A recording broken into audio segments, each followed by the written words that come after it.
Hi very good afternoon students, welcome back to the class. कैसे हैं आप लोग? चैप्टर 2 भी आपको बहुत इजी लग रहा होगा अभी तक, और चैप्टर 2 भी इजी है क्योंकि चैप्टर 1 और 2 लिंक्ड हैं, और चैप्टर 1 अगर आपको अच्छे से क्लियर हो गया तो चैप्टर 2 क्लियर हो गया ही होगा। तो आगे बढ़ते हैं। आज जो टॉपिक्स हम कवर करने वाले हैं वो है कुछ ग्राफ्स। जैसे मैंने आपसे लास्ट क्लास में कहा था कि हम ग्राफ शेयर करेंगे अगली क्लास में, कैसे बनते हैं और कैसे इनका पोस्चर होता है।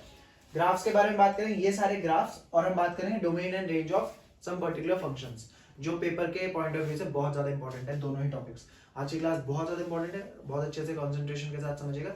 चलिए स्टार्ट करते हैं without wasting any time. Identity function. Identity function होता है function fx is equals to x, ये इसकी इक्वेशन होती है। मतलब हमेशा ध्यान रखिएगा, जब भी आपको fx दिया हो ना कि fx is equals to something, तो बेसिकली वो fx होता है y, कि y is equals to something. So fx is equals to x का मतलब है कि आपको दे रखा है y is equals to x। Generally most of the question में हम fx को y लेट ही करते हैं क्योंकि वो ऑलमोस्ट इक्वली कंसीडर किया जाता है। So y is equals to x का ग्राफ अगर मैं इसको प्लॉट करता हूं तो वो कैसा बनेगा?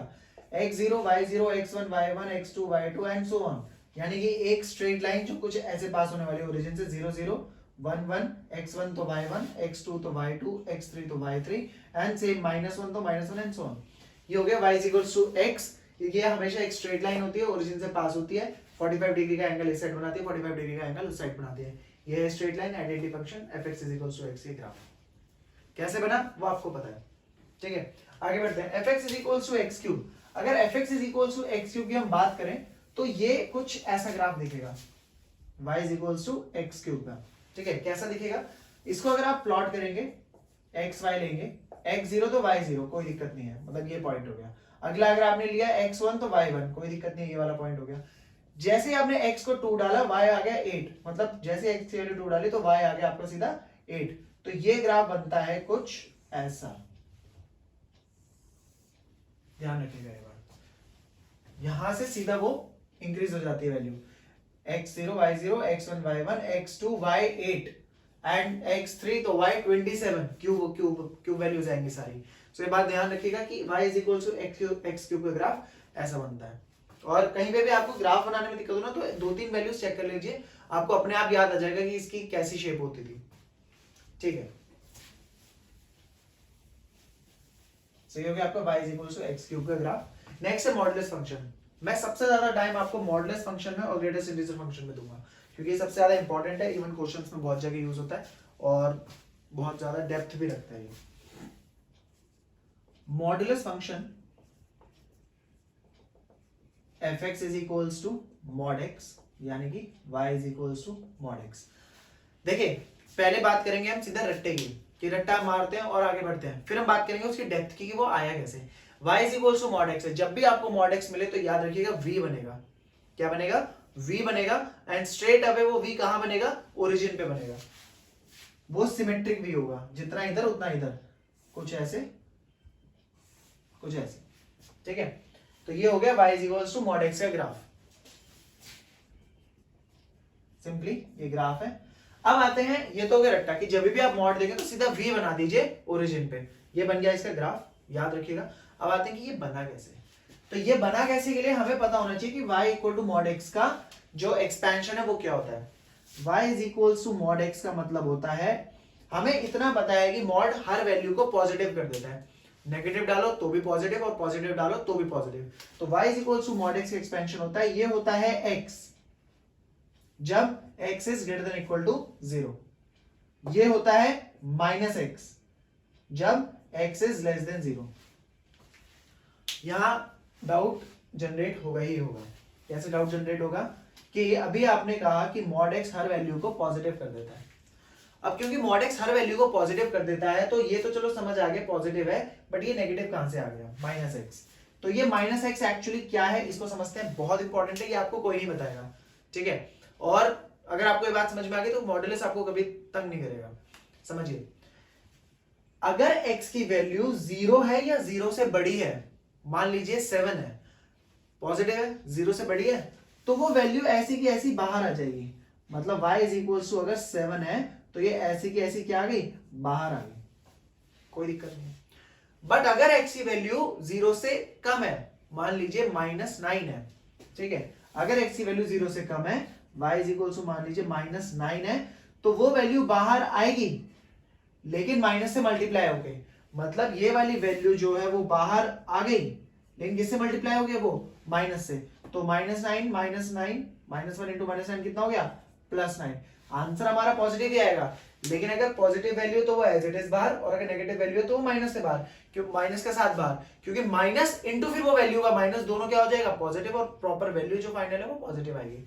तो ये होता है इसका expansion, y is equals to mod x, मतलब x when x is greater than equal to 0 and -x when x is less than 0। ये क्वेश्चंस में भी यूज होगा। अब आगे जाएंगे, आप ज्यादा दूर नहीं, चैप्टर 13 में जाएंगे लिमिट्स एंड डेरिवेटिव में, तो ये बहुत जगह यूज होगा। तो ये एक्सपेंशन आपके बिल्कुल दिमाग में बैठा होना चाहिए और टिप्स होना चाहिए। अब अगला सवाल कि ये तो हमें आगे समझ में एक्सपेंशन कि mod x होता है x और mod x होता है -x। mod x कब होता है, जब 0 से बड़ा है, और -x कब होता है, जब 0 से छोटा है, और 0 है तो भी वो 0 ही आता है। अब मुद्दे की बात, चलो ये समझ आ गया ग्राफ कैसे बन रहा है इसका v। अब इस पे आते हैं। जब आपसे कहा गया y की वैल्यू, मतलब y की वैल्यू है mod x जब x is greater than equal to 0। बात करते हैं जब x की वैल्यू 0 है या 0 से बड़ी है। जब x की वैल्यू 0 या 0 से बड़ी है तो y की वैल्यू x है। जब x की वैल्यू 0 है या 0 से बड़ी है, इतने हिस्से के लिए y इज इक्वल टू क्या है, x है। पॉइंट, अगर x की वैल्यू 0 है या 0 से बड़ी है तो y क्या है, x है। ठीक है, तो इसका अगर आपने बॉक्स बनाया तो ये कुछ और ही, अभी जो हमने आइडेंटिटी फंक्शन पढ़ा था, yx, x0 y0 x1 y1 x2 y2 and so on. तो कैसी लाइन बन गई है, ऐसी बन गई, y is equal to x। फिर आपने कहा जब x की वैल्यू 0 से छोटी है इस वाले हिस्से के लिए, तो y इज इक्वल टू क्या है, -x है। मतलब इतने हिस्से में क्या है, y is equal to -x। आपने कहा चेक कर लेते हैं x y, x0 तो आप इसमें डाल नहीं सकते, लेस देन के लिए बात हो रही है। ठीक है, x1 तो y, सॉरी 1 भी नहीं डाल सकते, x की वैल्यू 0 से छोटी है। x -1 तो y कितना, माइनस माइनस प्लस 1। x -2 तो y की वैल्यू 2। x -3 तो y की वैल्यू 3। मतलब x -1 तो 1, x -2 तो y2, x -3 तो y3। तो कैसी लाइन बनेगी ये, ऐसी। तो 0 या 0 से बड़े के लिए y इक्वल टू x, और 0 से छोटे के लिए y इक्वल टू -x। तो ये और ये कैसी लाइन बन गई, पूरा कंप्लीट वी स्ट्रक्चर बन गया। आपको बहुत अच्छे से क्लियर होनी चाहिए। अगर आपको डाउट है तो प्लीज कॉल में या व्हाट्सएप में या वीडियो कॉल में, so that I can clear your doubts. ठीक है, सो ये हो गया हमारा कंसेप्ट मॉड्यूलस फंक्शन का। फिलहाल आपको दो चीजें बहुत अच्छे से ध्यान रखनी है, एक तो इसका ग्राफ और दूसरी ये चीज कि मॉड्यूलस जो है उसका एक्सपेंशन क्या है। ठीक है, आगे बढ़ते हैं।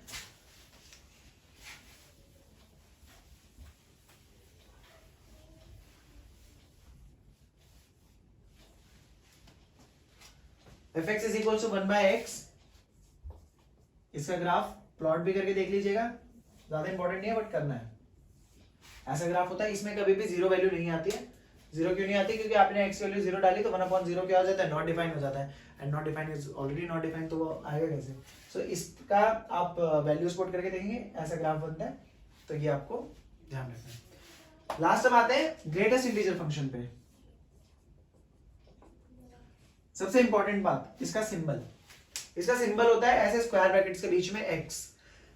इसका, इस फंक्शन का क्या मतलब होता है, ये फंक्शन कहता है जिन दो इंटीजर्स के बीच में कोई भी आपने वैल्यू डाली है, मान लीजिए 3.7, जिन दो इंटीजर्स के बीच में ये वैल्यू आ रही है उनमें से जो छोटी वैल्यू है वो आंसर है।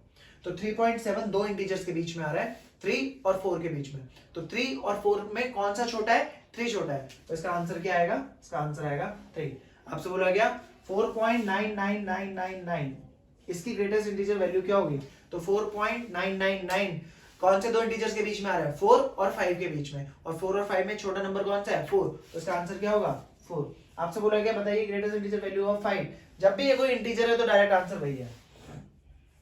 आपने कहा ठीक है, बहुत इजी है, बताइए -3.2। तो -3.2 यहां गलती होती है।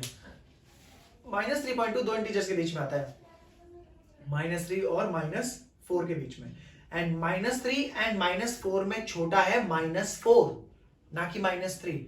-3 और -4 में छोटा है -4, तो इसका आंसर आएगा -4। आपसे बोला गया -5.8 की वैल्यू बताइए। सो -5.8 की ग्रेटेस्ट इंटीजर वैल्यू है, ये आता है -5 और -6 के बीच में। तो -5 और -6 में छोटी वैल्यू कौन सी है? -6। तो इसका आंसर आएगा -6। सही है, ग्रेटेस्ट इंटीजर फंक्शन। अगेन ये तो हमने समझा, अब आते हैं इसके ग्राफ पे।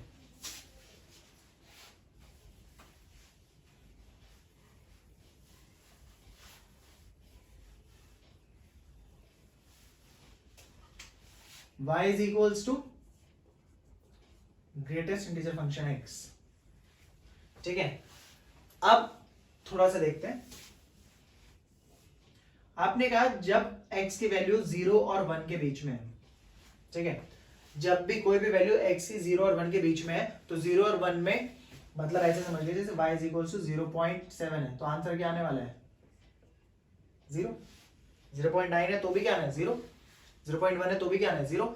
मतलब वो सारी वैल्यूज जो 0 और 1 के बीच में, तो y की वैल्यू क्या आने वाली है? 0 आने वाली है। यहां डालूंगा ये वाली x वैल्यू तो भी y का 0 ही आना है, यहां डालूंगा तो भी 0 आना है, यहां डालूंगा तो भी 0 आना है। मतलब 0 से 1 के बीच में y की वैल्यू क्या आ रही है? सबकी 0 आ रही है। लेकिन 1 पे क्या आ रहा है? 1 पे 1 आ रहा है, ये भी कोई दिक्कत नहीं है। जब हमने 1 डाला, तो जब x की वैल्यू 1 डाली, तब इस पे y की वैल्यू क्या आई? 1 डालने पे y की वैल्यू आई 1। इससे छोटे के लिए क्या आई थी? सारी x y की वैल्यू क्या आई थी? 0 आई थी। तो 1 पे आपने क्या कर दिया? यहां पे कर दिया सर्कल। इसका मतलब है ये इसका पार्ट नहीं है। ठीक है, अब आपने कहा 1 से 2 के बीच में, जब x की वैल्यू 1 से 2 के बीच में, मान लीजिए 1.7, 1.7 की वैल्यू क्या आएगी? y की वैल्यू आएगी 1, क्योंकि 1.7 1 और 2 के बीच में आता है। क्योंकि ये 1 और 2 के बीच में आता है, छोटी वैल्यू 1 है, तो 1 और 2 के बीच में y की वैल्यू सब में ही क्या आने वाली है? 1 आने वाली है।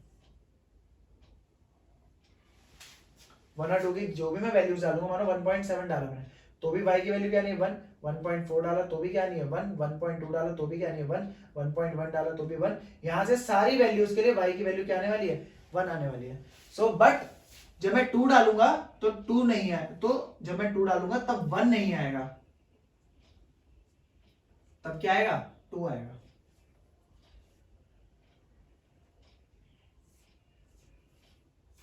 And so on. इस तरफ जब x वैल्यू 0 से -1 डालोगे, आप 0 से -1 डालोगे, -0.2, तो 0 -0.2 दो इंटीजर्स के बीच में आता है, 0 और -1, और 0 -1 में छोटा क्या है? -1। तो y की वैल्यू क्या आएगी? y की वैल्यू आएगी -1। तो 0 से -1 के बीच में y की वैल्यू आई -1, बट 0 डालने पे 0 आएगा, ना कि -1। तो यहां लग गया ऐसे सर्कल, फिर अगला ऐसे, फिर अगला ऐसे। तो एक तरीके से ये स्टेयर्स बन जाती हैं। याद करने के लिए भी इजी है, समझने के लिए भी इजी है, और आपके बात अच्छे से क्लियर भी होनी चाहिए। ठीक है, सो ये हो गया आपका आज का last graph, greatest integer function, जिसको हम इस तरीके स्क्वायर ब्रैकेट से शो करते हैं। क्लियर है? अगेन अगर डाउट है तो प्लीज कॉल मी। अब आते हैं हम domain and range of some particular functions.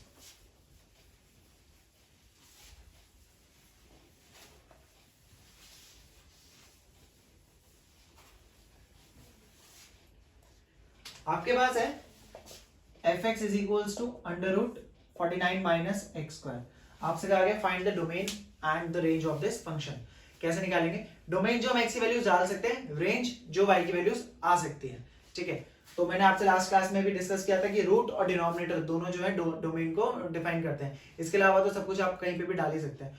तो यहाँ पे रूट है, इसका मतलब है अंदर वाली वैल्यू क्या होनी चाहिए? पॉजिटिव होनी चाहिए। तो हम बेसिकली अब डोमेन की बात कर रहे हैं। सो फॉर डोमेन, अंदर वाली वैल्यू क्या होनी चाहिए? या तो 0 होनी चाहिए या 0 से बड़ी होनी चाहिए, तभी वो डिफाइंड होगा। तो 49 minus x square should be positive और 0, यानी 49 minus x square should be greater than equal to 0। इसको देख सकते हैं, 7 square minus x square is greater than equal to 0। 7 plus x, 7 minus x greater than equal to 0। यहां से x की value -7 और +7 के बीच में लाई करेगी। इसका मतलब हो गया x की जो वैल्यू है वो -7 से +7 के बीच में है। आप वैसे भी डाल के देखिए, -7 डालेंगे, -7 का स्क्वायर प्लस -7 का स्क्वायर 49, 49 माइनस 49 0 डिफाइंड है। अब -6 डालिए, -6 का स्क्वायर 36, 49 माइनस 36 √13 वो भी पॉजिटिव है, डिफाइंड है। उसी तरीके से आप आगे डालेंगे 0, 49 minus 0 49, root 49 is 7 and so on. तो -7 से 7 के बीच की वैल्यू सारी एग्जिस्ट करेंगी। मान लीजिए 8 डालिए, 49 माइनस 8 का स्क्वायर 64, नेगेटिव नंबर आ रहा है, रूट के अंदर नेगेटिव डिफाइंड नहीं है। सो ये बात हमें क्लियर होगी कि डोमेन क्या है, -7 से 7। What about range? For range जैसे मैंने आपसे कहा था, let fx is equals to y। fx को आपने क्या लेट कर लिया, y लेट कर लिया। सो y है आपके पास, y is equals to under root 49 minus x square. अब हमें पता है कि y की वैल्यूज आंसर है, वो रेंज है। तो हम इस फंक्शन में चेक कर लेंगे कि क्या क्या y की वैल्यूज आ सकती हैं, या एक तरीके से क्या क्या y की वैल्यूज हम डाल सकते हैं कि फंक्शन डिफाइंड रहे। मतलब मैंने कोई y की वैल्यू डाली और फंक्शन डिफाइंड रहा, मतलब वो वैल्यू y की आ सकती है। मैंने ऐसी कोई y की वैल्यू डाली जिससे फंक्शन नॉट डिफाइंड हो गया, तो वो क्या हो जाएगा, वो उसकी रेंज का पार्ट नहीं होगा। कहने का मतलब अगर मैं इसमें y की वैल्यू -4 डालता हूं, मान लीजिए कि वो आंसर आ सकती है। अगर मैंने -4 डाली तो ये रूट इधर आके स्क्वायर हो जाएगा, 16 हो जाएगा। 16 माइनस 49 नेगेटिव आ जाएगा। हो सकता है वैल्यू आए, हो सकता है नहीं वैल्यू आए। तो ये हिट एंड ट्रायल नहीं करेंगे कि आप y की वैल्यूज कुछ कुछ डाल के देखेंगे, हम ओवरऑल निकालेंगे। तो उसको निकालने का तरीका, fx को आपने y का लेट करा और यहां से आपने x की वैल्यू निकाली, मतलब squaring both the side, y square equal to 49 minus x square, x square equal to 49 minus y square, ये इधर ये इधर, x is equal to under root 49 minus y square. कुछ ऐसा बन गया, ठीक है। थोड़ा सा कॉम्प्लिकेटेड है, समझने में थोड़ा सा टाइम लगेगा, बट ध्यान दीजिए। So x is equal to under root 49 minus y square आ गया। अब इसमें क्या कंसेप्ट है, 49 माइनस y स्क्वायर आपका पॉजिटिव होना चाहिए। आप बात समझिए, मैं y की वैल्यूज क्या क्या डाल सकता हूं, मैं y की वैल्यूज वही -7 से 7 के बीच में डाल सकता हूं। क्यों, यहां तभी ये डिफाइंड रहेगा।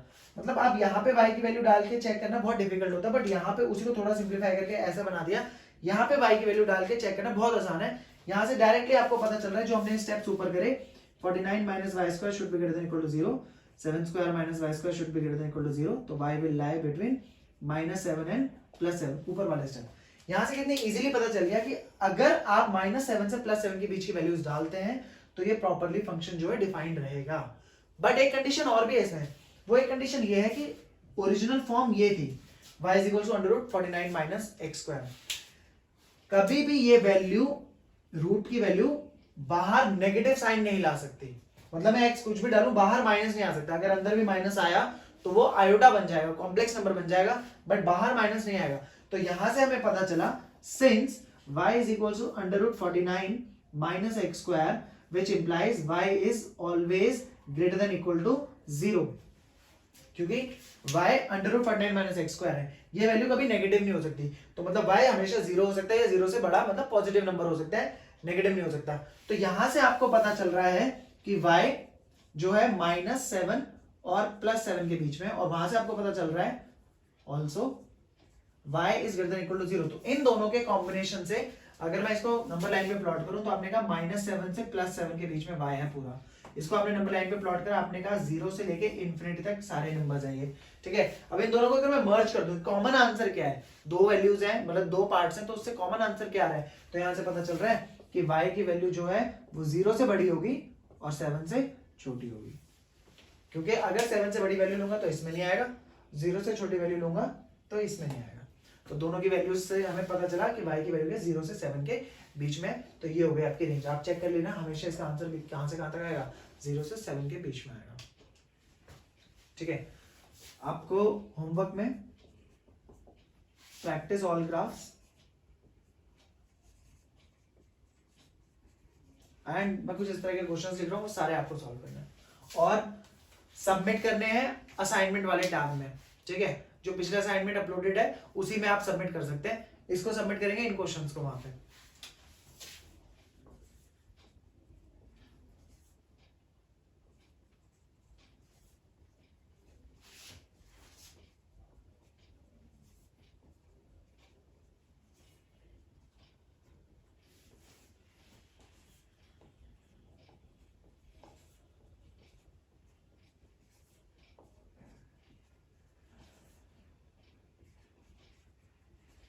ये सारे क्वेश्चंस आपको करने हैं। इसमें आपको सब में डोमेन एंड रेंज निकालनी है और इसको as a assignment photo click करके आपको ऐप में अपलोड करना है, वहां से सबमिट करना है।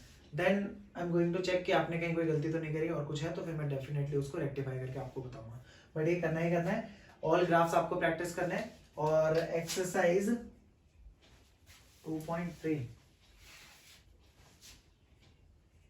क्वेश्चन नंबर 2 तो आपका हो ही जाएगा इसके अंदर, यही है क्वेश्चन नंबर 2 का सेकंड पार्ट। आप करेंगे क्वेश्चन नंबर 5, ठीक है। मिसलेनियस के क्वेश्चंस मैंने आपको कुछ दिए थे, मिसलेनियस एक्सरसाइज का question number 3, question number 4, question number 5, question number 6,